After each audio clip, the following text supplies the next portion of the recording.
Ako nga pala ay Cyril Bogante, ang operator ng DTF machine dito sa Transfer 8999. 6 na araw naman po namin ito na gamit na may total meters na 146. Ito naman po ang aming printed red area. Ang huling palit po nito nung March. Ito naman po aming copy na may 90% good condition pa po.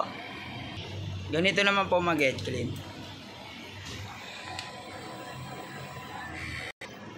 Punasan ng wiper after red clean.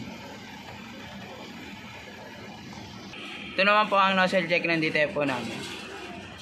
Ito naman po ang ink system namin. Tama lang po. Ito naman po aming damper. Ang huling palit po nito nung April, nung isang piraso po. Ito naman po aming waste tank area. Nilinis po nung isang araw. Ito naman po aming ABR. Ito naman po aming ground wire. Nakadikit po siya sa wall. Ito naman po ang in-use ink namin. Nakalagay sa basket na maayos. Ito naman po ang stock ng DTF powder. Ito naman po ang DTF ink.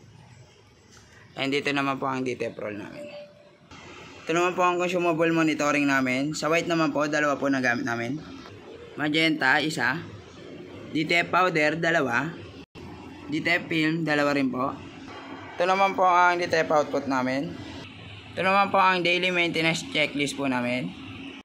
Ito naman po ang DTF weekly checklist. Stated naman po siya. Thank you.